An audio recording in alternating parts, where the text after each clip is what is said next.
Good afternoon, everyone. It is another episode of Talk of All Trades. Hi. I am joined, as always, by Cody Stevens, and the person behind the scenes is not our original or Mikey J. Yeah, typical Mikey J. Yeah. We actually have a guest producer today. It's Christine Stevens. Hey. What up? Definitely appreciate her help. But our distinguished guest today is going to be none other than Aaron El Jefe Michulka. I don't know about distinguished. No, definitely distinguished in our eyes, big brother. So Aaron, we'll refer to him mostly as Jefe because that's how he's known in our world. Yeah, I don't even really respond to Aaron anymore. Yeah. Hey, I mean, if I hear that, they're not talking to me. Yeah, who's calling me by my government name? Yeah, what the hell, man? No, Jefe is owner operator of Texas Music Studios. Yeah. And has been the front man of many bands. We'll just name a few right off the rip. We have Crowmonger, we have Pinche Gringos, we have 10 Ton Hammer, and most recently, the band Rowdy. Oh, yeah, Rowdy and Sam Monstro. That's right. That was the second band I couldn't remember. Say it again. What was it? Sam Monstro. Sam Monstro. Yeah, Beard. I was like, what is that? What language is that? Yeah, He's yeah. like, it's Portuguese. Oh. Like I'm supposed to know that or something. And I was like, so what does it mean? He's like, music monster, basically. And I was like, I like that. I like it. like that. I can get behind that. Yeah, he was like, yeah, all the cool English band names have been taken. So like I had to switch up languages. I was like, why Portuguese? He was like, I don't know. Yeah, I was gonna say, is your bandmate Portuguese? No, or he white as hell. So none of them are white American. Fucking A, man. That's awesome. Well, dude, thank you for taking time out of your day to come, sit and chit chat with us. Hell yeah. I don't know, man. How's your weekend, man? I know we kind of do a little talking before the cast. We always do that with our guests. But how was your weekend? It's pretty good. Yeah. All right. No, I'm hungover as hell right My now. man. Yeah, it was. I haven't fallen down drunk in a long time. But I did last night. Yes, sir. Luckily, it was in the grass. So it kind of cushioned the fall. What a Little mess. face plant. And then my buddy's walking me out, and I mean we were like I don't know why my legs aren't working. Jeez Louise. Well, check it out. A couple of weekends ago, you had a concert thrown at the studios in downtown. I did. How did that go? It was a benefit for the studio, actually. Right on. Yeah, we just got some new owners on the new property owners, and What'd they just do? charging. They raised the rates. No, they didn't really raise rates, but kind of like there's. It's called CAM, and it's super boring, but basically, it just allows them to charge me whatever the hell they want. Oh, come on, man. Yeah, like I'm even like I'm paying. I had the lady who is the property manager. Yeah. In my studio because I'm like, look, I need to meet. We need face to face. Sure, so I sure. can figure out what the fuck's going on and then I even told her to her face, I was like, I don't even know why I'm paying your $1,000 a month salary. I mean, I'm not paying that specific just by me, but it's all of the tenants there split it. Yeah. And I mean, that just doesn't make any fucking sense, man. My lease is here, but now there's it's you signed, it's on the lease. And I'm like, just because it's on the lease doesn't mean that it's right or okay. Right. You're talking about like morals now, ethics here. Yeah, like come on, Yeah. And I kept using the apartment analogy. Right. Like my rent is this much, and if my garbage disposal doesn't work anymore, broke, you come in and fix it, and they don't charge me extra for it. No. They don't charge me when they come and mow the grass. Right. But they do, and because that's residential. Anyway, long story short, it just needed a little bit of help. And so I hear you. I did the benefit, and it was super cool, man. Shout out to Geronimo's old lady, man. Nice. Thank you so much. She has all of these jump houses, like 18 of them or something. Like it's her full-time business. That's her business, right on. Yeah, and so chairs and tables, and fold out stuff like that. And but she has a hot dog machine, a nacho machine, popcorn, like all these things. And she donated her time and all these things and ran her booth basically. That's awesome. Like a full-blown carnival. Yeah, fucking A, man. Awesome. Yeah, it was super cool. So, but because I don't know that Kino. Y'all know Kino? The name sounds very familiar. He's at my downtown studio, but like never on the history of the planet is he ever going to play with with these other bands that are playing. You know, I mean, this is like a one-time show. You know, that this dichotomy of music. You know, all these different genres of music are playing together at one time. So it was cool, man. Like I said, raised some money, got some bills paid. It was good, and like a lot of people hit me up. We're like, hey, man, we gonna do this next month? And I'm like, I'm not going to do a benefit from a studio every month. But you know what? I think what they wanted, because, so I didn't get to go during the day. It was my dad's birthday. But I remember showing up later that night. And, like, what I noticed, it was a good vibe there. Even late at night, of course, we had the freaking hardcore band. So I'm guessing Keno is a little bit more like maybe he's awful. Indie software. What is it? Post-punk?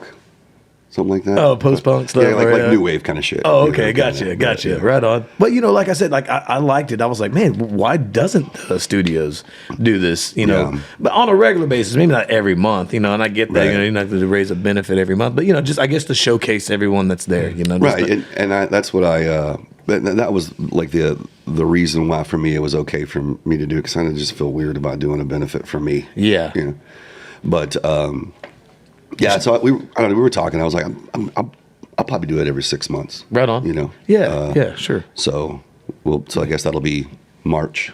What was the name of it? Did you have like a name for it? Not really. I mean, I did have some posters. Yeah, you did and have stuff, some flyers. That's what made me pick up the phone. I remember. Yeah, it was just a benefit for Tex Music Studios. Yeah, but it was like I said, it was a great time. I got good and schnockered that day too. Oh yeah. Then I went with Ray and we did mushrooms till like 6 o'clock in the morning. Nice. Good times. Let's go. Yeah. Hey man, really get the creative juices going, man. There's been actually a lot of talk about psychedelics and their use and medicinal applications and things like that. It's not always just going out there and doing whatever. You know what I mean? Like plenty of people in Silicon Valley are microdosing all the rage, right? Microdose. Yeah. I microdose. I had a friend. Who she was on a bunch of head drugs, right? And started microdosing, and for a year and a half, she didn't need to take any head drugs anymore. Yeah, it leveled her out. Right on. I mean, it was every day. You completely cut out big pharma though, so shame on them, right? Fuck them. No, I feel you. But that's why something like that I think would never ever make any sort of mainstream. You know what I mean? Yeah. Whatever. There's a lobbying against it. So I don't want to go off on that tangent because Lord knows we could talk about the government and all kinds of stuff right now. Well, like that guy that created the car that ran on water. Oh, right, engine. Right. He did. Oh yeah, and they took his patent and shelved that. They're like, nope, we don't need this. Man, and then there was this guy. I guess he was ex-military, I think, but it looks like it's this machine that literally creates water out of air. And it was like in a Connex building. Okay. And so he went to some place where they didn't have water shortages or something? It was like a hurricane or something, tornado or whatever. And so he brings this thing there, and I think he made 2,000 gallons of water in a day. Yeah, with this machine, out of thin air, and obviously you're making it like that, so it's there's nothing else in it. It's pure as hell. Right. And so they left it there, went to the hotel or wherever they were at, and then came back the next day, and it was fucked up. Like people went in, knew what they were doing, and fucked it up. It wasn't just like some vandals coming in. They just. Oh, it's like, dude, like a hit job. What the fuck are we doing, man? I don't know, man. I don't know. It's that same kind of. Like, that same kind of self-interest as wanting to, get $1,000 salary every month out of people's rent. It's that same kind of self-interest. Yeah. If they can't make money off of it, and they can't, bleed every last cent out of you. But let me ask you, man, because you've been running studios for a while. I mean, so in my mind, you're doing something right. You ran Texas Music Studios when it had the location over there off of Highway 3 and old school. Is that not El Dorado? What is that? No. What the fuck is it called? Edgebrook. Edgebrook. There it is. And it was with the E. Yeah. Highway 3 and Edgebrook. Dude, first off, that was pivotal for me. I'm early 20s. At the band Elysian has its, first big boy studio. We're out of the garage. We're in the studios, 24/7 access. And we did a lot of writing. We were super successful, and we made it to the top. No. We partied too much, bro. And you whip those dudes' asses with that one guy. Oh, yeah. That's what I'm saying, though. My dog. Tons of shit. Were you there I that was day? there too. Yeah. I jumped in there. Yeah, did you throw a punch or two? Yeah, no, Good. there was two of them. Oh, good. Tried good. jumping you.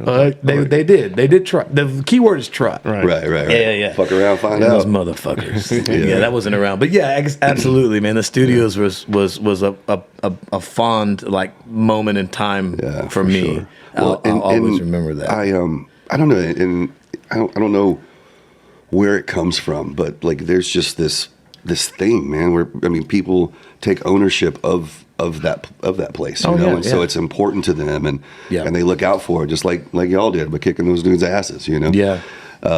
It's just Yeah, the backstory behind that was this, basically. Okay, so 24/7 access studio. Mm-hmm. Bands are there with the intention to write, create, and rock out all hours of the night whenever the muse may strike you. And Elysian was there 3-4 times a week, with regular band practices because we were pounding it out, man. We were shooting for the stars, right? Hell yeah. And so, but you'd invite people over, friends or whatever, friends of the band, and maybe their friends invited people over, and before you know it, you're drinking and partying and have a good time, and that's not a problem, right? But respect the space, right? Respect what's going on. These guys just had a little bit too much alcohol in them, and looking back on it all, and I recognized what was happening. They were just getting a little too rowdy, and I remember telling them a couple times, "Hey man, take it easy. Turn it down. Yeah, pipe it down. You don't, you know what I'm saying? I understand it's a good time, you know what I mean? But y'all guys are kicking this door that has this plexiglass that's ready to come off, and break. And you do that. The studio's not really that secure, whatever the case is, man. But really, you're just damaging our home. This essentially is how I looked at it, And okay, man, sorry, man, we won't do that again, and what? If it wasn't like 2 seconds later, boom, they kick it. And then this time it broke. And I was like, these motherfuckers. So I go over there and I was just going to just jump their shit and just kind of just chew them out. But like they like moved towards me like pretty quickly. So I just instinct took over and just started fighting. You know what I mean? Just started punching one at a time, and just each one just going down the line. And yeah, a couple of them, they got some good licks. I remember one dude kind of hit me. Dude, if you get hit on the chin, you're gonna go out. I don't care who you are. You'll go out. Yeah. The thing is though is do you stay down? You know what I'm saying? But anyways, I got hit in the chin, fell back, split my wig a little bit. I got a nice little scar there from it. So I appreciate all the battle wounds. I really do. But got right back up, fought the dude. And that was the end of that. Get the hell out of here. Well, that wasn't the end of that. I mean, they threw a brick through a window. Some words said, some threats made. Yeah, I guess there's some. You're right, because I remember going to the studios then with a shot. Remember the shotgun? Yeah, they were like, we can come back with our piece and piece this place up or whatever. It's like, okay, you're right. I'm trying to like die the story down, but I don't remember that part. Yeah, well, I guess I didn't take too much. I did bring the shotgun, but I wasn't too concerned. And they did throw a brick. So I drove a white F-150 at the time, and they threw a brick through someone else's white F-150. That poor fucker. He was in the blue side, so we had two. The studios had two hallways. He had the red painted hallway and the blue painted hallway. Anyways, and that dude comes out from his studio and was like, "My truck." Fuck. I was like, sorry, dude. Man, I don't know. That was meant for me. Yeah, that's what I said. I was like, that was actually meant. I was supposed to take that. You took it. You're awesome. Yeah, thanks, Thank man. you. Yeah, took man. it like a champ. Yeah, man. And I was like, motherfuckers, man. But we never saw those clowns again. And actually, the band that they were like friends with was like completely like. Supposedly, they told me that later on they met up with them and like whooped their asses again, or some shit. I don't know, but apparently the one dude went to the hospital. Oh, okay. After his beating by them, and then never to be found again. They literally told me like, they think he moved back to Mexico. Oh shit! Got his ass whooped. Tail between his legs. Yeah. Had to take it back to the motherland. Damn. Yeah, Man, it is what it is. it was wild how there was this. It was fun, this animosity towards each other. It was comical and very positive, but like blue side folks, red side folks, right. That was wild. And Crips. Yeah, for sure. It was, man, and they had some good bands on that blue side. There was Oceans of Slumber was over there. And We Are Half Nelson. You remember those guys? They were like a reggae style band. Man, they were good. Didn't Southern Kill practice over there? Southern Kill practiced there, but they were on the red side. No, okay. with us. Downer was Right. Downer, then now they're Ganesha. Ganesha, yeah. And then Theo was over there. That's Yeah. who he was tattooing out of there. for a Yeah, while. yeah. And you know what? We kind of helped him set up with that. I remember that, man. That was pretty cool. I kind of forget how we stumbled upon Theo. My brain, man. I just can't remember all this shit sometimes. Because I think And then I was like, he was friends of somebody. Yeah. Of somebody. Yeah. And then I can't remember, but yeah, he hit me up and was wanting to. yeah. Well, I rent a room. gave him your contact because I was Okay, like, it was you. I was like, yeah, man, we got a studio. I'm sure, just like, hey, hit up Jefe and he might be able to set you up. But that's what I like, dude. Like that's what I'm saying. Like you run a space. You've been running spaces for like artist creativity, whatever it may be. Right. You know what I mean? For years now. You Long know time. what's the method? What's the formula? Like what got you into doing that? I blame my mom. It was basically just when I was growing up. Like I was an only child. I had a bedroom, and then I had what my mom would call my playroom. Okay. Where, like my couch and my little black and white TV for playing video games or whatever. Okay. And but then I had to clean those, a little hallway and a bathroom. So I'm literally scrubbing toilets every week. So it's like not that big of a deal. Corey goes out of town, and he's like, Corey was the owner at that time. Says, because I'm, hey man, can I help? Whatever. And he's like, well, I got a guy, but you'll be my number 2 guy. And I was like, okay, that's cool, no big deal. Like I said, I know pretty much everybody here. If you need something, let me know. Talking about at the studios, the Highway 3 location. Okay. And, yeah, because that was an actual recording studio at one point. Right. Yeah. Y'all's room was. Yes. Y'all's was the live room. Right. But yeah. So like I think it was day 2. He was going to be out for like 10 days or something like that. We were out of toilet paper. So I sent him a text. Hey man, just let you know we're out of toilet paper. I got some. This and that. Trash was getting full. And I was like, hey man, I took a picture of the trash with my shitty flip phone. Dude, yes, it's got to be the shitty flip phones. Yeah. Back then, right? Yeah. And I was like, hey man, I took the trash. I don't know where your buddy is. And okay. And so the next time, I don't know, probably 2 months later, he did another little tour. He's like, you're my guy. Yeah. And then just ever since, Got into it like that. Yeah. So I think that was probably, I want to say 05, maybe. Nice. 04. So it's been a long time, like 20, It's been a while. years. When did we show up to the studios? Because we graduated 05. When did we show up? 07? Must have been 07, yeah. Man, so we were there kind of in its early beginnings. Well, as far as you running it, you Right, know what I right, mean? right, Yeah, right, yeah, yeah. and what it's been known as. Yeah, I came up with this tagline, "Loud and Live," since 1985. But I got corrected. It didn't start in 85. Oh. The story I was told was Mike McDevitt was the original owner, and he started in 89, is what I heard. But then I heard a story that it was his brother actually opened it up in 85, and then he sold it to his brother, to Mike, in 89, and so that's when most people. But I was wrong. But anyway, it's still a cool tagline. Yeah, still a cool tagline. Man, but wait a second, he bought it in 85? There's some sort of truth there to it. Yeah, maybe. Sure, we'll go with it. I remember what was his last name? Corey, what was his last name? Butler. I actually got one of his albums. Do you remember Corey Butler? I do remember Corey Butler. Okay, From where? No, because he was the dude. He was the owner. He was the owner. Okay. Of Texas Music Studios, and then What was the band name? it was just Corey Butler. Oh, okay. Yeah, his CD. Yeah, his CD. Okay. It was actually a really good CD. Yeah, I he enjoyed had the a show. song in Spanish and everything else. I wonder if it's on iTunes. I don't know. We can look it up. I doubt it. Or YouTube. He doesn't do any of that kind of stuff. He don't. Do you keep up with him by any chance? Yeah. He lives in Costa Rica, and Yeah. I mean, he moved down there, and I was still, I was running the studios, but he was, like I said, lived down there. He's on here, bro. Get the fuck out of here. This is the album I remember. Yeah. Holy shit. Holy shit. Hey, I'm dude, good. it's classified as French pop, by the way. Oh shit. Yeah, I'm gonna go ahead and add this just because I haven't listened to this in a while. This Dude, will be a that's nice crazy. blast from the past. Yeah, absolutely. I'm searching right now. Yeah, good for him, man. That's awesome. Yeah, but so he owns a hostel down there. A hostel. Yeah, it's got I don't know, 2 or 3 stories. It's right on the beach. He's got a pool, and he used to do.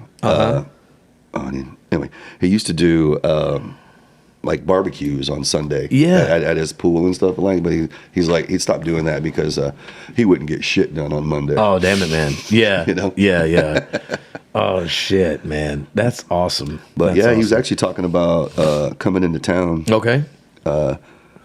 Did you see that that dude died. Not Corey, but there was a guy, 20-year-old that they were having an event down the way at the studio downtown. Okay. And fucking shootout, and this 20-year-old kid fucking died. Dude, okay, wait. So it's not at your studios, but the one a little further down. Right. Yes. Yeah. Because Sandman, I think, is what the studio is. What it's called, Sandman. Sandman. I couldn't. You know what, man? Forgive me. And this is not me trying to profile, but I guess it is me profiling. But it looked to me like maybe there's like some hip hop stuff going on that way. Okay. Yeah. Yeah, man. And I don't mean that in any disrespect whatsoever. I was just looking and seeing, and because when I left your event. That weekend that you had for the benefit, I went down that way, and that's the vibe I picked up on. Yeah, it was. I hate to hear that. Crazy. Yeah, man. I hate it. I hate it. Is that I don't know. Maybe I guess he's throwing some Corey Butler.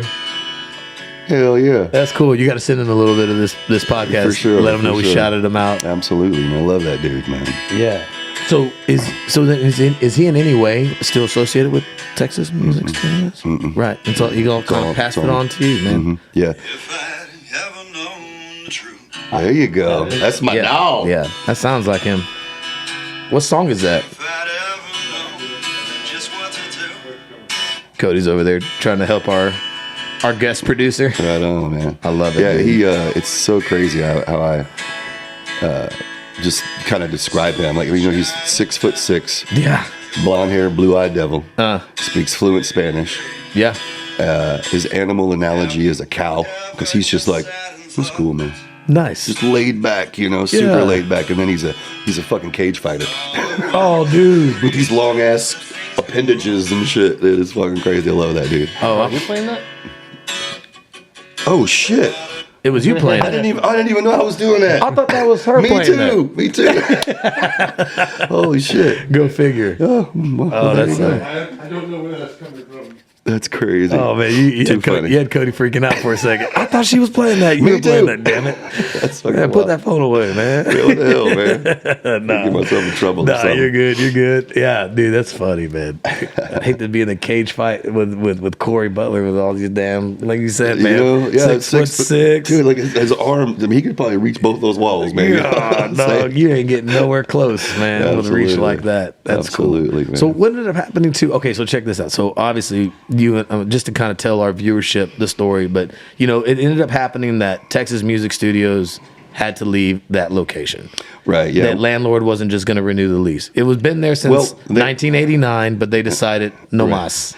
Well, we were leasing a third of the building, and our lease was up, and our neighbors wanted to lease the whole building. Mm-hmm. So they were like, "Look, if you want to stay, you have to lease the whole building."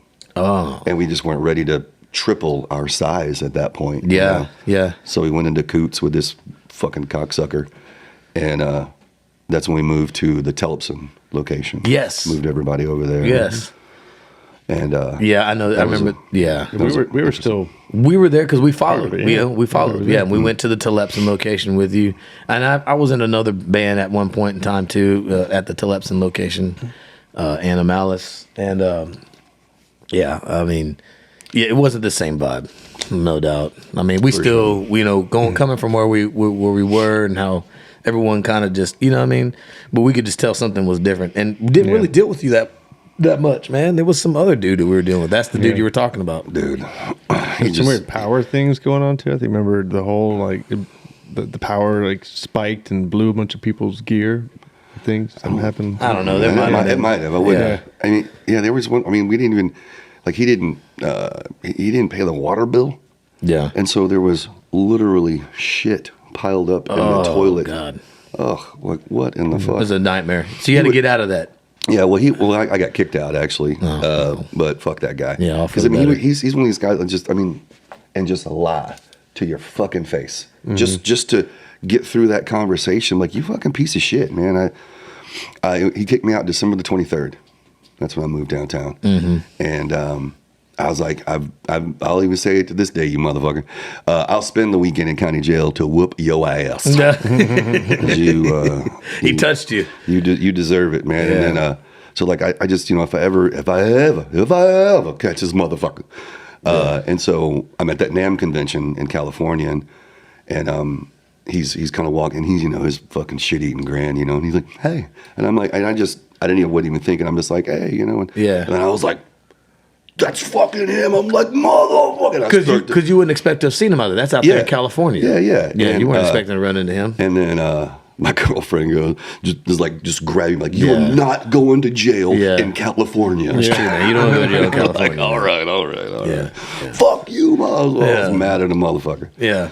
And at least just tell him, just so he knows. Fuck you. Yeah. Mm-hmm. December 23rd, what year did you move to the downtown location? Shit. I don't know. I've been there too long. That's kind of a good thing, right? Nah. Or are you ready to? Well, yeah, no. The nostalgia of living in a studio is worn out its welcome years ago. Yeah. yeah. I want to shower. That'd be cool. Showers are cool. I hear you. Yeah, with this second location, I'm building me a grotto shower. I'm gonna fit like 9 people in there if I want to. It's gonna be the baddest assest shower I've ever seen. I love it. Where's the second location gonna be? Oh, I don't know to yet. be determined. I still got to get the financing and all that shit. So I'm trying. Do you have an area you're looking at though? Is it just inside 610 Loop? Okay, because it's centrally located. Mm-hmm. Yeah, I definitely want to do that. I'm sorry. What are your thoughts on Francisco Studios? You ain't a real Houston musician if you hadn't rehearsed there before. Right. It's AKA the maggot colony. Yeah. Is the name that we all call it, but I think it's a Houston staple. It is. It is. I mean, three stories of studios, and then the fourth story? Fourth story. That's what some artists are living up there. Yeah, I was gonna say it's like a communal shower and all that kind of crazy shit. How cool is that? Oceans of Slumber was there when we were there. Yeah, I mean, they were at TMS too. Mm-hmm. Remember? Yeah. Oh yeah. Yeah, absolutely. Down 2 rooms down from us. They had their band, and we talked about it with Sean's band before. It was Lao Zoo. Yeah. And I remember when God, I love that band. They were good. Oh my dude. God, they were so good. I remember, man, it was awesome. And I remember at the there was a moment there where they were in transition, especially with the singer. And I remember they approached me, hey man, do you want to be on our new project, Oceans of Slumber? And of course we were, full steam ahead with Elysian. I think I might have broke off with Voss for a little bit and was doing that. I was like, there's no way I could do 3 projects, and stuff. So I was like, oh man, I can't do it, man. And in retrospect, it wouldn't have really worked that well with me. It was awesome with Ronnie. Yeah. You know what I mean? But it was still just kind of cool to there because of how far they went. Like, I could have been with Oceans of Slumber, but would they have gotten that far with me as just all that stuff we got to take into consideration. But yeah, but let's transition to that, man. So with music though, okay. So I've talked to you to death about you running the studios, but being the front man, lead man of a band, like where did that all start off with, I'm a singer by default. So I don't know, 2019, some shit. I don't know. Anyway, and my buddy was playing with these 16 and 17-year-old kids. And okay. And we're, like I said, it's a running theme. We were hammered. Yeah. And so I'm like, man, I want to be in the band. Yeah.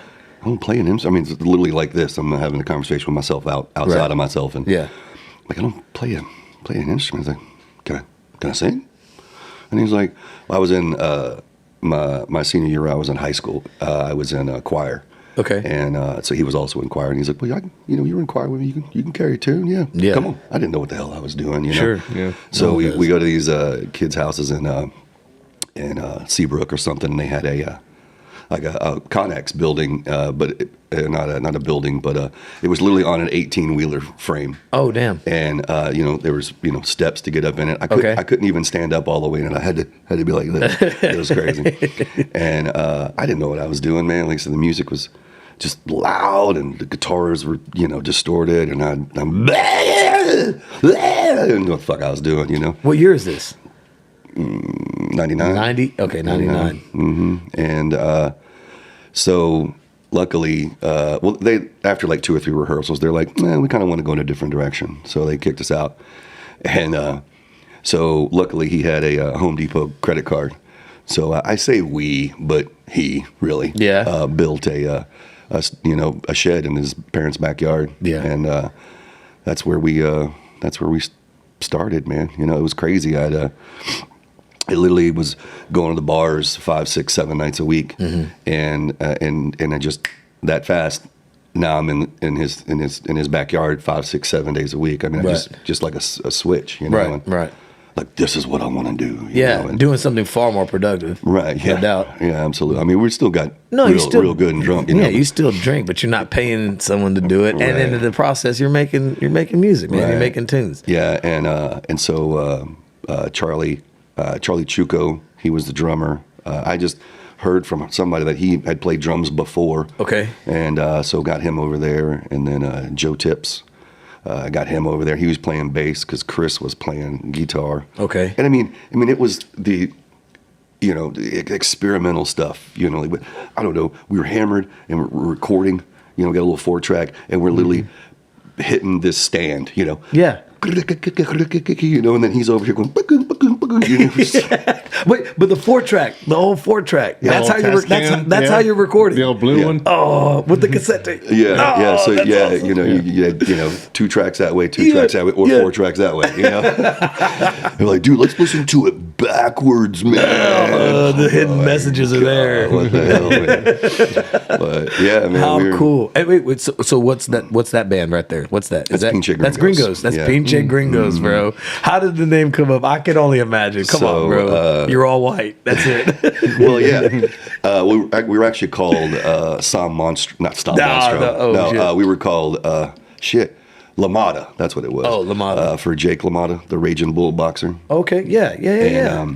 I think it was our 3rd show ever, and CB from Vatos Locos had heard about this kid. Man, he was fucking 16, 18 maybe.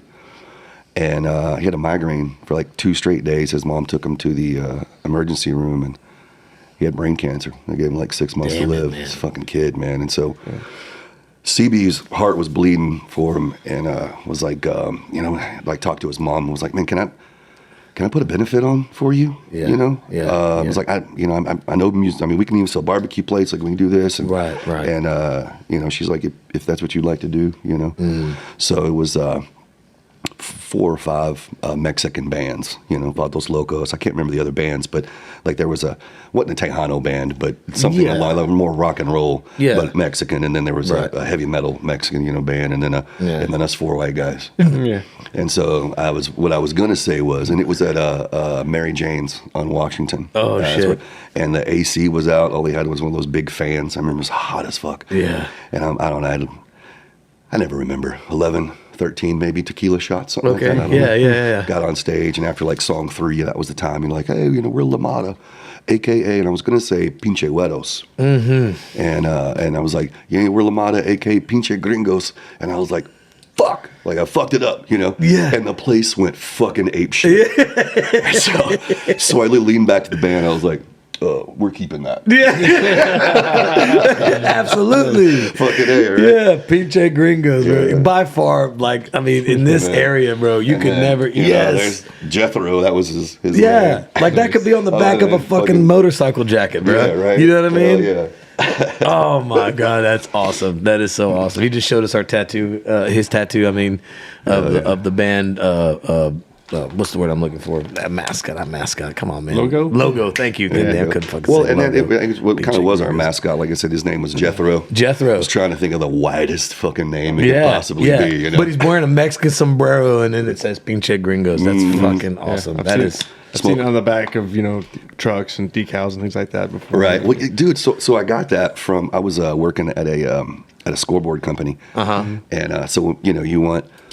You're a pirate, whatever, so for their scoreboard, you have these different pirates you can choose from in this little flip book, And so I'm just checking it out one day, and then I see that basically. Of course, it doesn't say Pinche Gringos, it's just the little zigzag, and then it has a bandana, and I was like, well, that kind of sucks. Yeah, and it's for a scoreboard. He's smoking a fucking joint. Like, why is this even in here? Like, this is meant for me. Yeah. So I mean, old school, dude. I literally made a copy, and then did the increase the size on the copier to make it bigger, and I did like 3 or 4 times finally before I got it to the full size. The right one. And then I literally had white out. Yeah. And so I whited out the bandana. and then I whited out the where the zigzag was in the hat, and then did another photocopy. Right. So now it's fresh, and then Lily just with a Sharpie wrote Pinche Gringos. Yeah. And I was like, yep. That's it. That's it. That's it. Oh, and I did elongate it a little bit too. So I changed it up a little bit, but yeah, you didn't have no Adobe before Photoshop. Yeah, that was some. I was using Paint back then. Paint. Microsoft Paint. Yeah. Jeez Louise. That's good stuff, though. That's what I'm saying, man. The 4-track, all of that. This, Bro, you got to make it work, man. You got to do. make it work. We had the 4-track too. Yeah, the 4-track. Oh man, yeah. if I could just go back to those days, please. That was fun. God, man. It's so easy now. I say so easy. It's not that easy. You make it look easy, by the way, with these Pro Tools abilities. Oh, and then you just click. That's what I'm saying. And I'm like, what did you even just do? Yeah, and before you know it, we're sounding like we're ready to go. You know what I mean? Yeah, like, man. slap us on the radio. Before you had to have like a degree and you had to know how to like splice tape and stuff like that. Oh, man. Yeah. Right. But now, like an 8-year-old could like go on YouTube and like learn how to record an album and like produce Yeah, like, YouTube the best sounding college. thing ever. That's what I'm saying. Yeah. It's nuts. Be like Billie Eilish and shit, Yeah. It's Yeah, like yeah. doing it in their like basement or in their bedroom and just making Grammy award-winning albums. Exactly. So crazy. Exactly. So crazy. So Pinche Gringos, how long did y'all run for, man? Good while, huh? Well, I had that was the first incarnation. Yeah. And then Chris actually went to some other state to go to work for a while. Okay. And so then Joe went to guitar, and then that's when Sean Martinez came in playing bass. And Okay. we were that for a long time, and then Right. I kicked Joe out because he couldn't stay sober and wasn't contributing monetarily at all, and so when I kicked him out, Charlie, he's like, well, I'm not gonna leave him by his own. I'm gonna go with him. Right. So then they both left. So then I needed to get a guitar player, Bass player. and a drummer. Oh, drummer. Sorry. Yeah, and then so that's when the Pinche Gringos 2.0, as I call it, where it was Grady and Troy and Yeah. yeah, man. R.I.P. to Troy too, man. Yeah, man. So crazy. It is, man. I remember hearing about that and was like, damn. Yeah, man. Goodness gracious. But so did that for a handful of years. Mm-hmm. Gosh, I mean, I don't know. I never would say that Pinche Gringos will ever be done and over with. Completely done, yeah. But I mean, now I've lost Joe too. Yeah. I don't know. I think it's kind of done. I think, but so I guess I don't know. So from '99 to we had Joe's celebration of life. I don't know, about a year or so ago. So yeah. I would say up to that point, was where it kind of Yeah, because y'all guys always seem to come back together and do like a reunion show here and there and things like that. Yeah. Put out material. I mean, did y'all ever? How much material did Pinche Gringos ever actually put out? Oh man, not a lot. Yeah. Yeah. I mean, I think we did what I called Foundation was the first album we ever did, and it was one of these $20. Not $20 an hour. Was it 20? No, it was a real super sweet freaking deal. But it's you're on the clock, and I'm just so happy these days that I've got people that they do it at their house. You know, sure, what I mean? Yeah, no pressure, man. You know, I'd be like, dude, we got 45 minutes. Like I gotta. Or I gotta get another $20 out. Yeah, dude. I would psych myself out. Like I would. Because I know, we know weeks ahead of time, and we got to be there Saturday and Sunday, and come Thursday, oh man, fuck, and then I'm full blown fucking sick every time, dude. Yeah, stupid. Anyway, but so we got that one. I don't even know where that is, man. That's what I'm saying. Have like to be a copy somewhere that I've got somewhere somehow probably in a box somewhere. Who knows? But no, I mean, because I think. Cody, you put Elysian's album back on iTunes. Yeah. And kind of, I think the way Michelle told it to me is because, people were kind of requesting it. But I mean. Yeah, a few people. But, it's not like, oh my God, Elysian. But what I'm saying, though, is that, but Pinche Gringos, man, like, I would love to be able to listen to them and share. Show them to people. Yeah, exactly. Right. Share it around. And so, I mean, you ever find that material? You should consider throwing that thing on whichever one's cheapest. I mean, everybody's got Spotify, iTunes. Does it cost to put it on iTunes? I think like you can use DistroKid or CD Baby. I don't know which one's cheaper. I know. I think CD Baby was like $5 an album. And it's pretty cheap, it's but for life, But I'm saying, do you have to continue to pay $5? No, that's it for life. It's just $5. that's it. No. Yeah. Throw it down there. Yeah. It's on there. Sweet. Fine, twisted my arm. I'll totally do it. Yeah, that's what I'm saying, man. All right, so Yeah. when did you move from Pinche to, what was the next one? Was it 10 Ton or was it Crowmonger? Yeah, because Gringos, we were only rehearsing one day a week, and I'm just like, dude, that is not enough rock and roll for me, you know. And so One I day was more rock. cleaning the downtown studio, Yeah. and passed by Jack Nasty's room. R.I.P. Jack R.I.P. Nasty. man, Yeah. Jesus. Yeah, and I was like, what is that going on in there? Yeah, That's yeah. not Last Man. I'm like, you know, what's up, y'all? And that's when I met Crash for the first time. And Yeah. I was like, man, you know, I don't, like, what's going on? They're like, oh, we're just kind of working this thing out or whatever. And I was like, I'm not basically, I was like, how long are y'all going to be here? You know, like, I need some more rock and roll in my life. And I live like 11 minutes away, and I was there and back in like 12. Yeah. Like it was, Yeah. and they were like, yeah, we'll be here like another 45 minutes or so. So I'm like, all right, cool. You know, just jam, had fun. And 4 hours later, we were wrapping it up, and like, all right, we practice on Tuesdays and Thursdays. We're like, fuck yeah. It fit in. Yeah, absolutely, man. Yeah. Yeah, and that's when Jack and I were also we're dueling vocalists. Right. Yeah.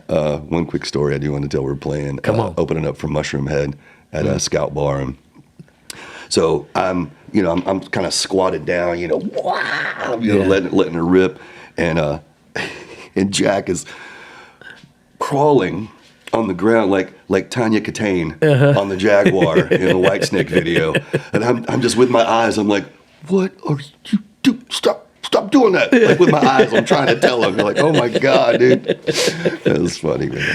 Fucking A, man. Good times. Or was that Texas Hippie Coalition? I think it was Texas Hippie Coalition, because then we wound up getting into a fight with Big Daddy Rich. Really? That was a good time. What started that? That's a story you got to tell. Don't tell me the story about Jack Nasty crawling like a jaguar. Tell me how you got into a fight with THC, man. Yeah. Well, for years I thought that Jack was the one that instigated the whole thing. Okay. But apparently Big Daddy Rich has been known to be a bit of a cocksucker. Oh, okay. And so I guess that had happened earlier in the evening. 3:33. Anyway, and so we're standing there, they're signing stuff, and I just hear, you Vinnie Paul wannabe. Uh-oh. Is what Jack tells him, and I'm like, what does that even mean? He's not a drummer. Yeah, he's supposed to be the singer. I'm confused, Yeah. And then he says it again, a little louder, and so it's Crash, Jack Nasty, and myself, and so Big Daddy Rich just comes with his big old sandwich hand, comes and hits not Jack, not myself, but hits Crash. Oh.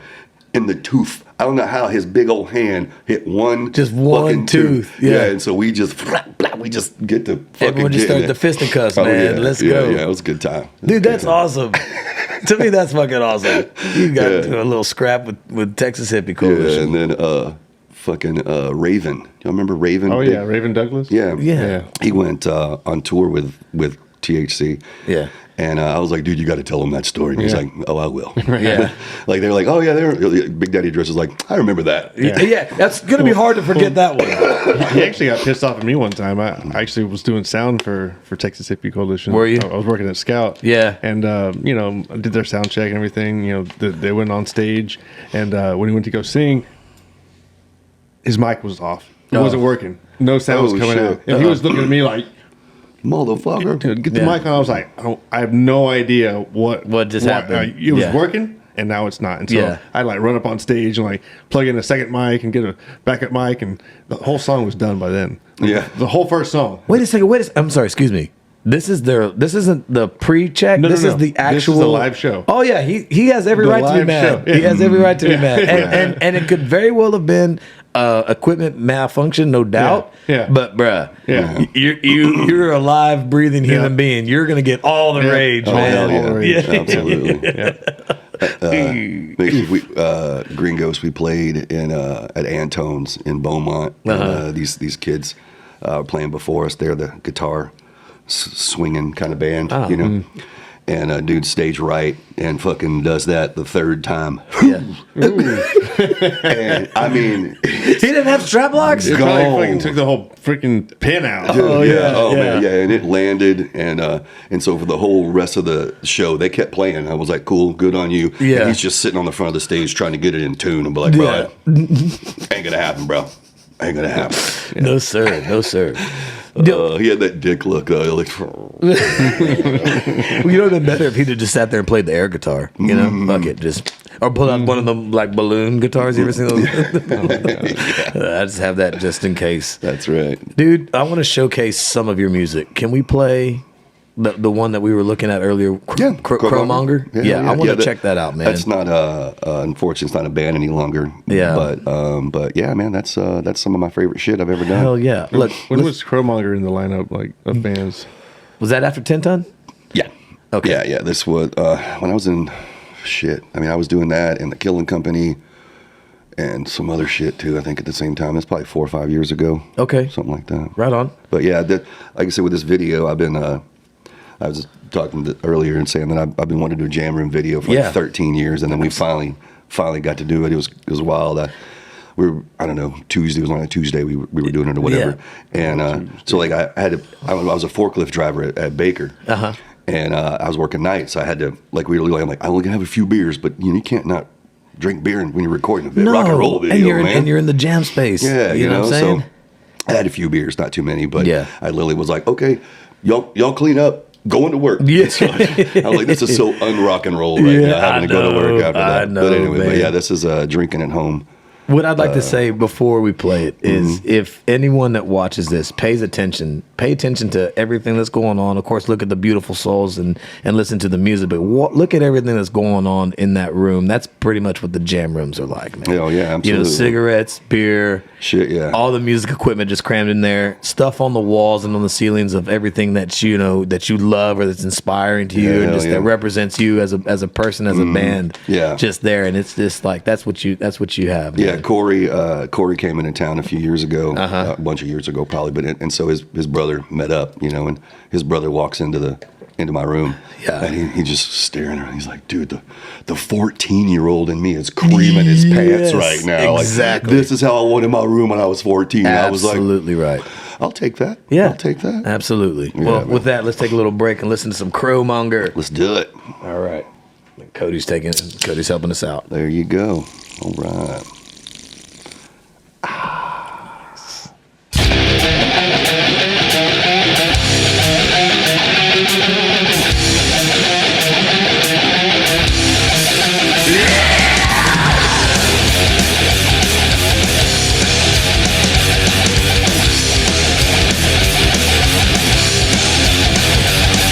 Grab a bit of whiskey and I'm headed out. Drinking with my boys, that's what it's about.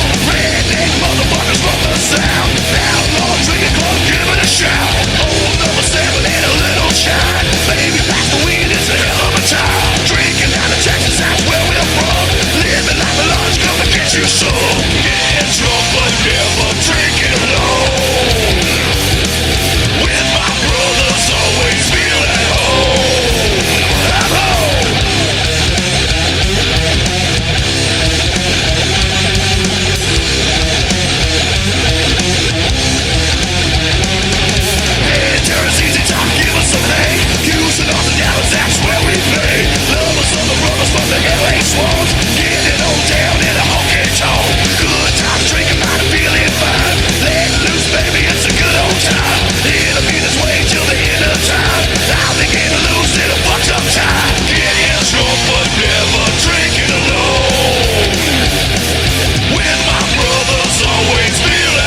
Yeah, we'll talk about it for sure.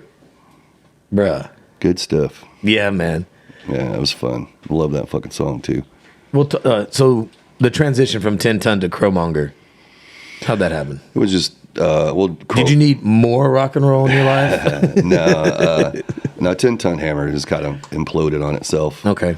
That happens. We've all been in bands. We know how that goes. Rock and roll, man. Man, that's it. That's part of it. Yeah, and but yeah, so I don't know if there's been a time where I haven't been in a band. Right. Like, I mean, I did quit music to try and save my marriage, but that didn't work. So the marriage didn't get saved after all? Nope. You should have just stayed with music. Yeah. I don't mean to say that. I'm sorry. I shouldn't speak out of turn like that. Like I told you, my wife told me on more than one occasion, I hate your fucking band. She Amber Hearded him. That's what I said. God, ooh, she felt that. Yes. Yeah. Anyway, but yeah, man, I knew when our relationship was over because I quit music, Yeah. And so I was just at the house. So I'm like, who put the grass there? Like I'm just mad at nothing, like what the fuck? Who put the grass there?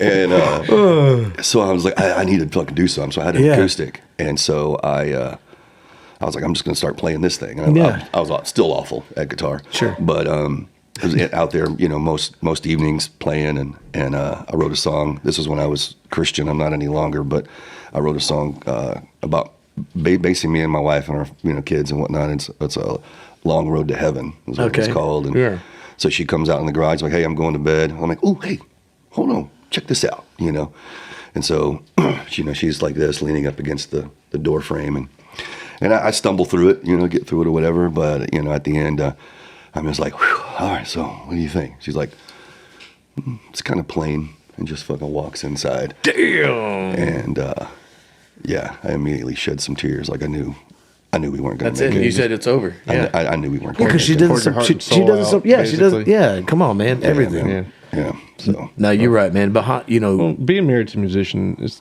pretty tough. I think probably because our life kind of revolves around music. We spend so much time and energy, putting it into music. We pretty much put music like up here. You know what I'm saying? Like it's everything. It's kind of what feeds our our passion and everything like that. But music came before our ladies. Technically, I've been in music, in a band my entire life. Since I was like junior high. It's just like music's always going to be there. Yeah, it's who you are. It basically defines who we are. And we've had this conversation before. Like, who would we be without music? Who would I be if I wasn't a musician? Like, I don't know. Like, yeah, I don't know. If I lost both my arms, and I can't sing for shit. So it's like, what am I gonna do? Right. You're gonna use them toes, baby. You're gonna use them toes is what you're gonna do. Just like just what do you call it when you don't have arms or legs? Just quadriplegic. Yeah. You might have to do that amputee. You might have to do that Stephen Hawking. You got to do that Stephen Hawkins thing. Blow into a tube. Yeah, where you know what I mean? When you look with your eyes or something, you can still do some shit, Man. Make some shit happen. It'd be rough. With your eyes. Don't tell me you don't have no eyes now. No eyes. Okay, I get it. We're just going to take you out to pasture then. All right, I get it. You're done. You're done. I get it. It's a floating brain. But that makes sense, man. And I'm sorry. And I don't want forgive me if I'm speaking out of turn, but shame on her, dude. Like she basically just shit on you as who you were as a person. Right. Plain. But what I was getting at, man. I think, is that I think to be married to a musician, you have to understand what a musician is, and you have to be a little bit more understanding than say a normal average person. Sure.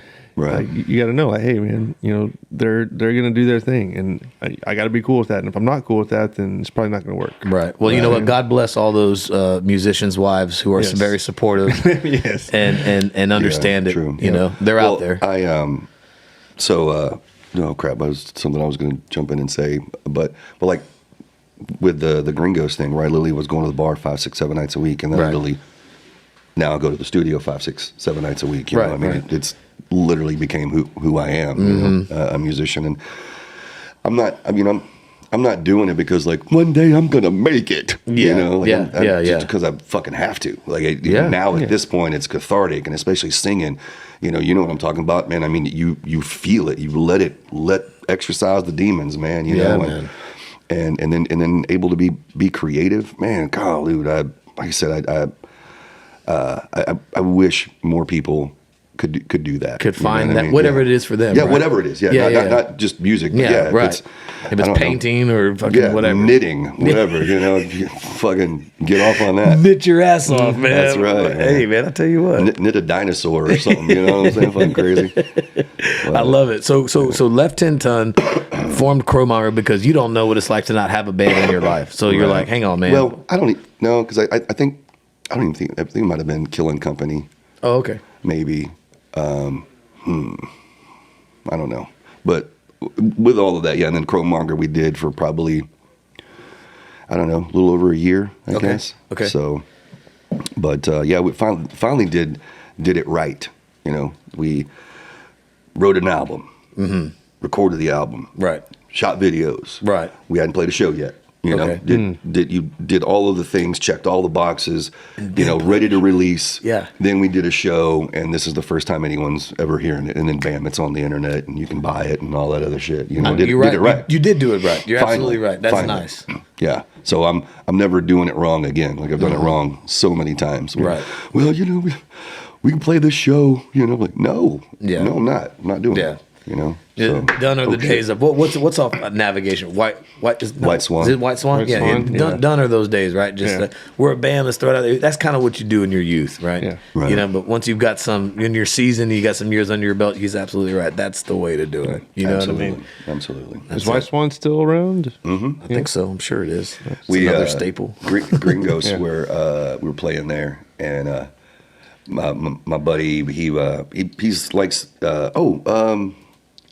oh shit, what was the name of the band? They were across from us at the south side. Okay. Siva. Siva. CIVA. Anyway, so well, he's like to wear like collared shirts, button, you know, Okay. that's kind of his style. And so he's there at the show, and people are moshing around for the Gringos, and then all of a sudden he realizes that people are kind of like getting away from him, and he's like, what the fuck? And as he does that, he realizes, because he fell and then he got up, but he realizes what he fell on was fucking throw up. Oh. He had throw up on his brand new shirt. He's like, he noticed it, and he's just, his head down, and he just left. Yeah. I'd have thrown that shirt away too. Like on the way out, like, ugh. Fuck this Yeah, shirt. dude, that's the White Swan for you though, man. Absolutely, that motherfucker man. is a dive. Yeah, that was back when you could still bring your own bottle, man, back Oh them days. shit. Good times. I can good imagine that being yeah. Ooh, buddy. Leave that place. Yeah, it's a different time. Schnockered. Different time and era for sure. Yeah. Oh man. So let me ask you this: all your bands, where do they all practice? Is that a silly question? So it was what was the it was Heathen's Blood. Yeah. That they had a room in at Francisco's. Oh, yeah. So we'd go over there. You'd and go rehearse. there, sure.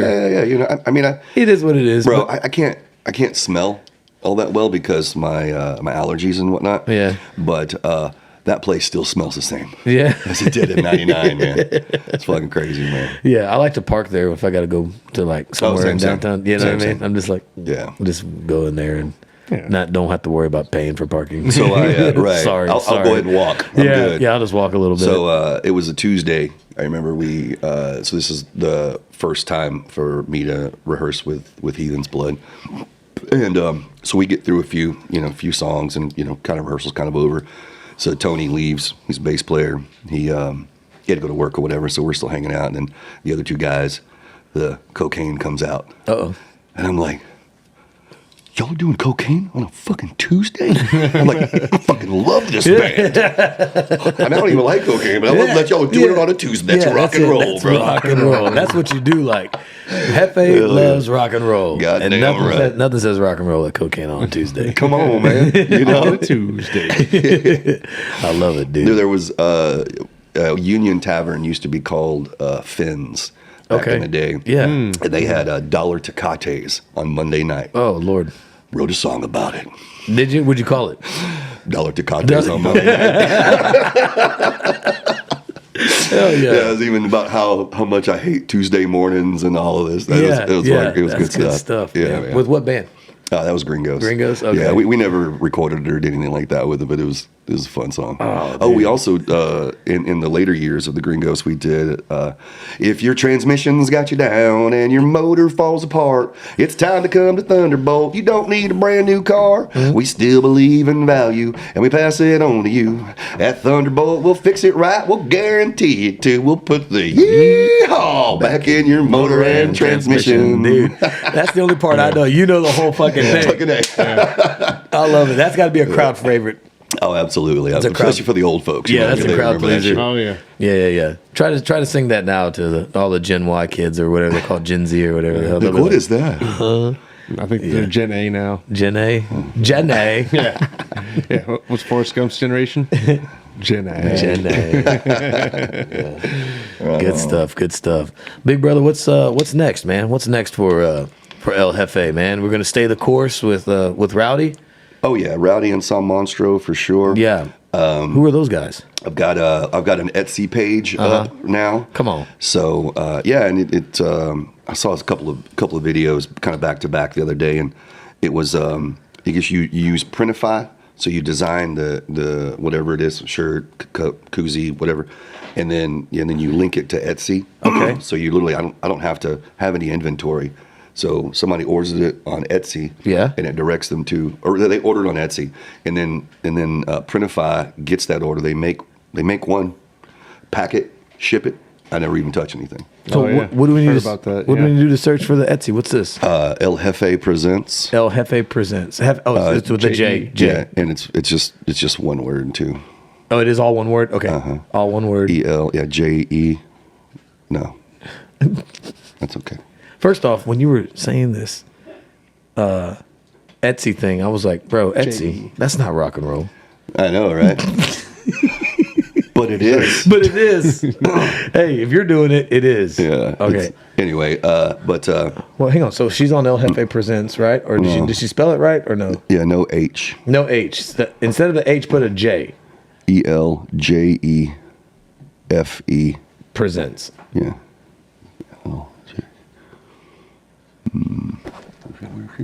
I know it's hard to see that. It looks like it's right. I don't know. Yo soy El Jefe. See, I don't know. Scroll down. Maybe there's. Yeah. I don't know. Look, there's that Yo Soy El Jefe. Yeah. That's not you? No. And I had this issue before too. Did you? No wonder I'm not selling anything. Yeah. God damn. Well, I know, man. We got to get the link. We got to get the link fresh.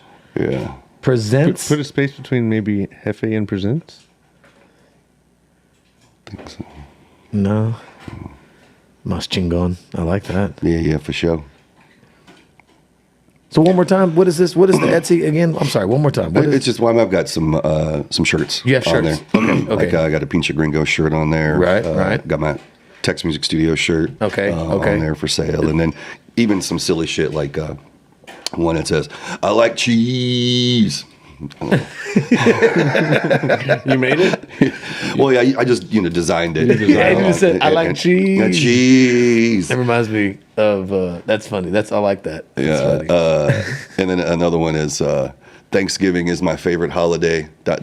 and stretchy pants. And stretchy pants. I don't know. Just some silly shit. Trying to get like I said, just trying to just bring some appeal money. to somebody. Yeah. Just get a revenue stream going. Yeah, absolutely. So hey, because you also do photography. Do you make money doing that? Yeah, I'm getting back behind my camera. And that's also El Jefe Presents, isn't it? It is. It's Yeah. the photography. I'm also an ordained minister. I've married 3 people. 3. Nice. 3 different couples, Nice. and they're all still married. Okay. Yeah. Yeah. Good track record. That's good. That is Back good. 1,000. Yeah. You're right. And I'm next month I'm marrying Mandy from Acadia, the bartender. Okay. Her and her dude are getting married next month, so I'll be using my ordained privileges that day as well. Nice. Show up with my own sleeveless suit. Yeah. Got to class it up, you know what I mean? Yeah, of course. Yeah. I think people know what they're getting if they're asking you to to do their nuptials. Mm-hmm. That's awesome, man. And still, so what's up with Rowdy? So is Rowdy doing the same thing as far as like you're going to do it right? You're not releasing anything. You're not playing any shows. We're not doing any stuff until everything's it's going done. Yeah. All the boxes are checked. So. Okay. Now, San Monstro, I think we actually did release a track last week, I think. Where's it at? Bare Hands. I think it's everywhere. It's on YouTube? Well, I don't know about YouTube, but like, Spotify. And iTunes and Apple Music. And, Bare Hands, you said? Mm-hmm. Okay. Like a bear. Yeah. Like a bear. Like that kind of bear. Like a bear. Okay, BEAR. Right. Okay, because I was going to put in BARE. Well, that's how I wanted it, but Beard said he wanted to spell it the other way. Fair enough. I don't talk about a bear in it at all. Yeah.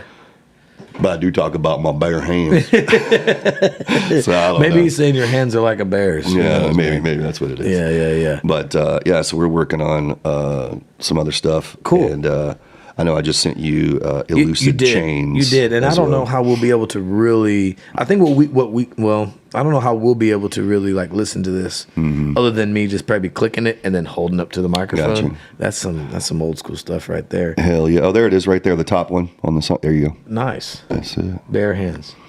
So that's that. You'll release that just to kind of wet the palate a little bit, trying to get people to. Well, yeah, because we're gonna. It'll be every month or so. We're gonna put a new song out. So we're working on a few of them right now. Okay, I got you. Mm-hmm. Okay, so that y'all actually have a lot of stuff, right? I guess, produced and everything ready to release. Right. I mean, there's still a few of them. I still need to finish or re-record my vocals. Okay. But and y'all not going to studios anymore, right? This is Beard. All done in the, Beard has a studio at his house, so house. I'm just so good. And you're right. It is. It's funny because again, like the idea of how it was done back in the day too, because it was cool. It was cool going to the studio. Right. You're right. There's pressure. You're on the clock. Well, we managed to do it to where we paid per song. But right. I mean, we weren't trying to be there for freaking 10, 12 hours, Right. Get in, knock it out, man. Well, and then, of course, the audio engineer and stuff, they have lives too, you know what I mean? So, but yeah, I mean, I think they still gave us like a time frame. It's like, hey, you're going to come in, you're going to do what you're going to do for this day, but you have like 8 hours to do it, right. like a regular working day, and then you need to get to stepping. But yeah, you're right. It's a different feel, it's a different vibe whenever you do it, from there to here, just in, me and Cody are writing music, and we're doing it all right there. Hell yeah. You know what I'm saying? Hell yeah. So that's good stuff, man. For sure, man. Yeah, I mean, I don't know. Neither one of the bands we're going to play anytime this year. Okay. It'll definitely be next year at some point. Before we start doing some stuff like that. We're even, like with Rowdy, we're trying to get across the pond, too. Like, play over in Europe. Really? Yeah. So, yeah, man. Hey, man, that'd be cool. We're huge in Belgium. No, but seriously, you get good. I wouldn't doubt it if you ever did, right. Because that style of music is huge in Europe. Well, and it's crazy, man. I mean, Europeans, like they go to work and then they get out and then they go to a show on a Tuesday or a Monday, and those places are fucking packed. Like I'm just seeing all the pictures from Oceans of Slumber. Yeah, right. Man, I'm like, dude, that place is fucking packed. Are they for a Tuesday? Are they on a current tour right now, or is this you talking about back in the past? Right. Yeah. Last year or something like that, maybe. But and then it's at the end of a fucking pandemic, and they're still, that's just it's a different culture, their lifestyle. There, I was gonna say that's their favorite pastime for sure. Going in and listening to good music. That's awesome. You know what? I wonder if it's affordable though. Because they kind of don't make it affordable here in America. Right? I mean, now your regular local bands, of course. Sure. You know what I mean? No doubt, man. I can't, but like if you wanted to go see, I don't know, whatever, Tool. Let's just say Tool. All right, let's say $250, a ticket. That's crazy, man. So it's hard to really go out there and fork out that kind of money. I know. I always think about or think of couples like when I'm booking a show, and we're setting the door price, right? Because I think, okay, if the couple's going to come out, they got to get a babysitter, $100, we'll say. Got to get gas. Got to be off.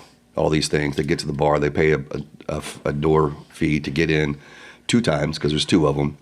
So I mean they're out of so that's $20 if it's $10 to get in. Sure. I don't ever want to do anything over 15, but so that's $20 and they haven't had a sip of booze, or not nothing. One. You know what I mean? I want to give them. I want them to at the end of that night going, holy shit. Yeah. We're going to do this again. Yeah. I'm glad we did this. That was worth it. That was worth the absolutely. $200 night. Yeah, absolutely. And I mean, like I said, I owe it to them to put on a kick-ass fucking show. I never had it in that frame. And I think that was my mistake.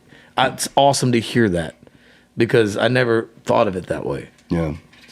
I don't know if maybe I was just so wrapped up in my own self-image, insecurities, anxieties, whatever. I don't know. Yeah. But I like the way you put that, dude. Yeah, it's like, dude, you're a band. You're gonna come up here and you're gonna entertain. Fucking you it. better fucking bring it. Goddamn right. You know what I mean? Yeah. You got these people who are. You know what I mean? Yeah. I mean, Don't like waste these people's time. Yeah, and I mean, it's just difficult enough to pack a venue anywhere, Mm-hmm. But well, and then I guess I always want to do it. So it was 10 Ton Hammer was playing with this kind of goes off a little tangent, but 10 Ton Hammer was playing with Oceans of Slumber. Yeah. And like Friday night we were on the north side, Saturday on the south side. I don't know. I can't. So we played after them on the Friday, and then on Saturday we're coming off stage. They're coming on, and just a little friendly competition. We're like, top that. Yeah. yeah. Heck yeah. Dauber's like, this motherfucker right here. Yeah. He's like, I got you. Yeah, come on, motherfucker, let's do this, man. But that's it though. That's cool, man. Yeah, that's good. I like that. I like that vibe, man. For sure, man. For sure. Good stuff, man. Hell Play yeah. this Bare Hands track. Let's do it. Yeah. All right. Let's play it. See what it sounds like.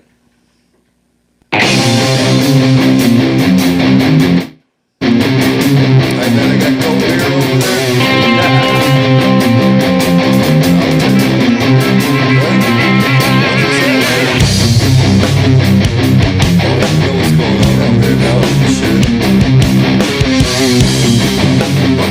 Fuck that. Witness my rage. Let the animal out of his cage. Right in your face. Put you in your fucking place. It'll push you inside. Somewhere you've never been. You'll die right there in front of me. 'Cause original sin, yeah. Push the button. You press the line. You gave it one last treatment. Now it's on your time. This is where I am. Knock you out where drop you where you stand. 'Cause I'm a man. I'll make that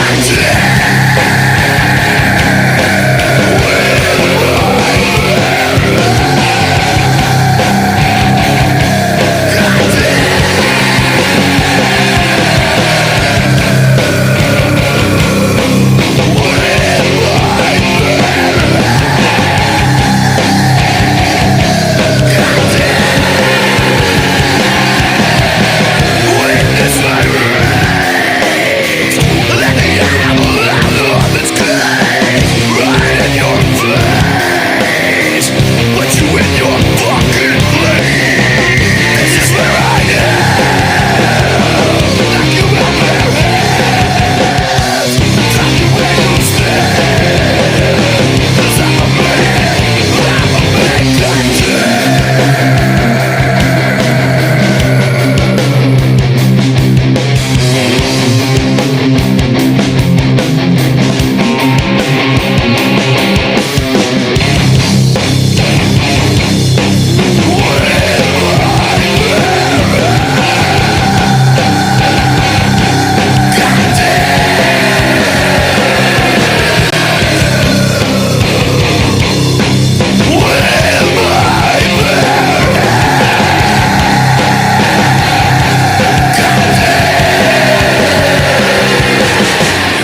Fucking hell.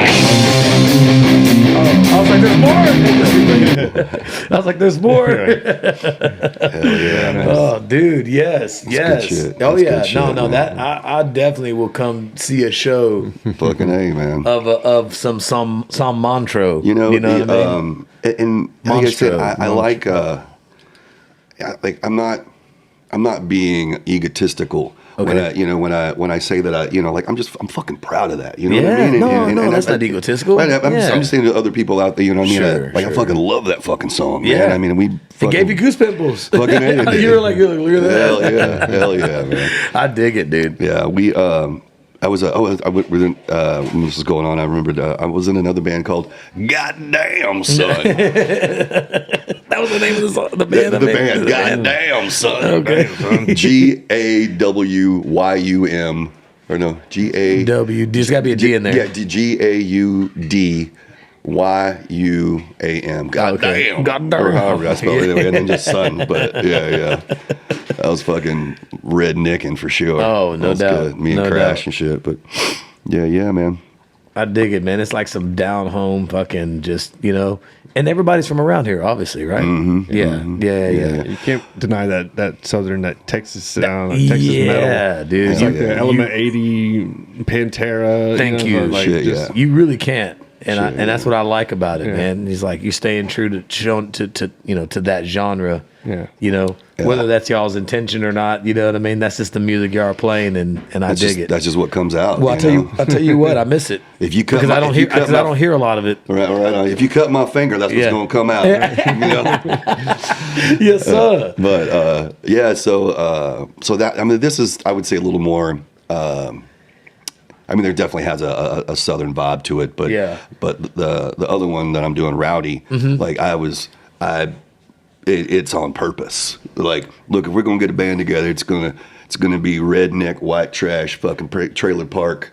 Yeah. As kick ass as it can fucking be, And Geronimo's like, okay, I can do this. Yeah. Fucking, well, it was funny because Geronimo's brown, by the way. That's why I brought that up. Well, you probably should know that just by his name being Geronimo. Right? So the first song that we ever the first song we ever did was Double Wide Dream. Uh-huh. Yeah, I think I sent that one to you as well. You did. Yeah. But it's good shit. Hell it's yeah. Good shit. It'll be a lot of fun. So what I'm hearing, what you sent, that was Rowdy. That's Rowdy. Well, no. Yeah, what he's talking about. Yeah, Double Wide Dream. So what he sent me though is not like officially released. So I'm getting some behind the scenes stuff here. I feel very special. Yeah, man. You know what I mean? But you are special. Yeah, I appreciate that, big brother. Let's go. Can we play it? No, I don't want to play it, man. Yeah, we're gonna leave it. Yeah, it's unreleased stuff, man. We're gonna respect that, but I'm gonna listen to that for sure on my own and share it with you. Of course. Yeah, absolutely. Please do. You know what I mean? But dude, I think we're gonna go ahead and I guess wrap this up, man. Unless you got anything else you want to add, Cody or Jefe? Yeah, just like TMS, as Thomas said before, man, that was a pivotal point in mine and him's lifetime. Oh yeah, I thank you for fucking making it happen. And continuing to make it happen, man. To make it happen. Yeah, for everyone else that to have that too. I'm sure there's younger generations right now that are just experiencing finding their sound, figuring out what to do, how to make music. I mean, is it still 24/7 or? Oh yeah, dude. Well, I mean, late night sessions, Oh yeah, right. Well, there was the room right next door to me. They at one point there was like 5 different bands in there, and one of the bands, all of them worked in the service industry, so they would get off at 2 or 3 o'clock. Right. Yeah. They'd get there about 4:30. Oh shit! Crank up at 5 a.m. and let the sun come up. Yeah, that's that was their rehearsal time, and so I just I just had to get used to that. But that's what it's there for. And I love. No, it seems like Thursdays is like the main day that the hallways are all filled up, but I just love walking through that hallway and just kind of pause. I'm like, man, that's good shit. I haven't heard them play that song before. And then I'm just a couple more steps, but like, ooh, that's a new tune as well. But, oh man, I love that shit. You've done that with us. Yeah, you did that with us a couple of times. Elysian, and when we played, I forget what it was called, Inhumane, I think it was. He popped his head in there and he was like, "That's good." Yeah, fuck yeah. We're like, all right, we're doing good. Band's like noted. Yeah, exactly. Sweet, yeah. Exactly. We got one fan. That's awesome, man. Yeah. That's awesome. So if we wanted to, I guess get more information on what's going on with with your bands, what the regular y'all have an online presence at all? We haven't even other than the song Monstro of having with the Spotify, all that. Yeah, I guess it's Pandora and wherever else too. I think, like I said, but not YouTube, but all of those other streaming platforms. But yeah, no, Rowdy.